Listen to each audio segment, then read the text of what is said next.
Jauh di selatan Spanyol, di Provinsi Cádiz, musim semi tiba perlahan-lahan beberapa saat setelah genderang Semana Santa mereda dan sebelum flamenco, kuda, dan feria seri dimulai. Musim semi, makan siang santai di Chiriguitos tepi pantai, jalan-jalan di pantai yang masih asli di kawasan ini, festival kuda dan anggur dan musim semi yang diadakan setiap minggu, dan musim Almadraba. Anda tahu bahwa musim dingin benar-benar berakhir ketika penangkapan ikan tuna sirip biru Almadraba di Costa de la Luz dimulai pada akhir April atau awal Mei, dan tuna segar masuk ke konter di pasar dan toko dan menu papan tulis di bar dan restoran di seluruh Cádiz. Kesempatan Anda untuk makan tuna sirip biru segar hanya berlangsung selama 6 atau 8 minggu. Teknik kuno Almadraba memancing telah dipraktekkan selama lebih dari 3.000 tahun di pantai Cádiz. Teknik ini diperkenalkan oleh Fenisia dan dilanjutkan di bawah Romawi dan kemudian Moor.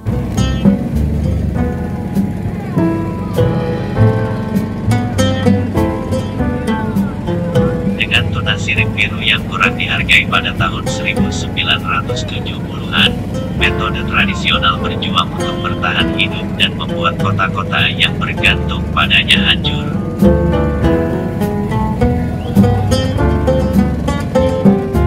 Hari ini 4 tempat di Spanyol mempraktikkan Almadraba yang dihidupkan kembali, semuanya di Cádiz, yaitu di Barbate, Sahara, Tarifa y Conil. Metode Almadraba awalnya melibatkan jaring yang dipasang ke daratan di kedua sisi Selat Gibraltar, menangkap tuna saat mereka bermigrasi dari perairan dingin Atlantik ke Mediterania pada musim semi untuk bertelur di perairan yang lebih hangat. Migrasi tahunan ini menyebabkan konsentrasi besar tuna sirip biru di dekat pintu masuk ke Mediterania antara Spanyol dan Maroko.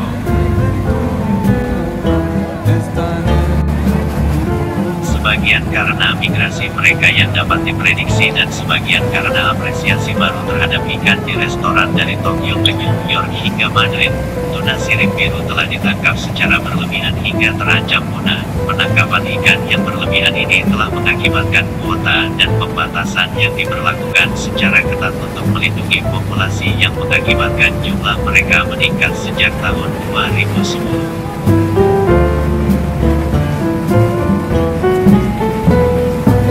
Ini teknik Almadraba dipraktekkan dengan labirin bawah air berupa jaring yang dipasang di perahu.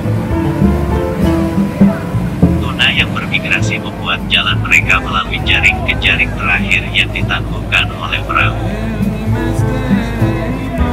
Setelah ikan terperangkap, para nelayan di perahu mengangkat jaring terakhir ke permukaan, proses yang disebut levanta, yang berarti pengangkatan.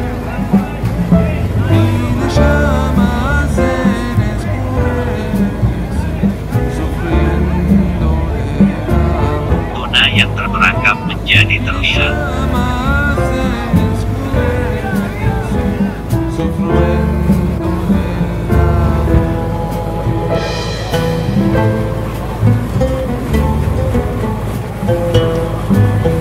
Beberapa nelayan melompat ke air di dalam jaring.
beberapa nelayan dan mengikatkan tali ke ekor masing-masing ikan.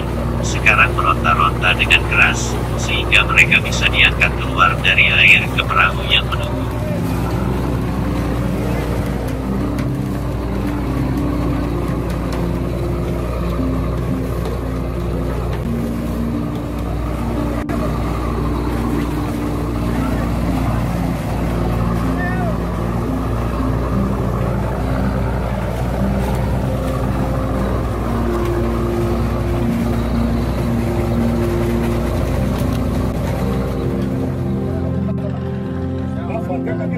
Setelah kuota hari itu tercapai, kapal-kapal tersebut menuju ke tepi pantai, dan hasil tangkapan ke salah satu pabrik pengolahan di mana ia dipotong, disebut ronqueo, dan dibekukan.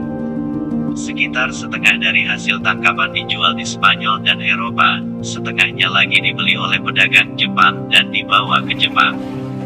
Tuna sirip biru sangat dihargai di Jepang, di mana potongan utama ditemukan di sushi dan sashimi.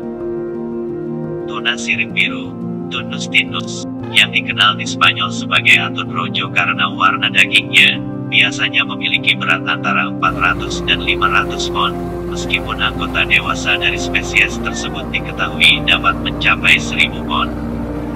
Karena ukurannya yang unik dan dagingnya yang tinggi lemak, sirip biru menghasilkan banyak potongan, masing-masing dengan karakternya sendiri dan persiapan yang optimal.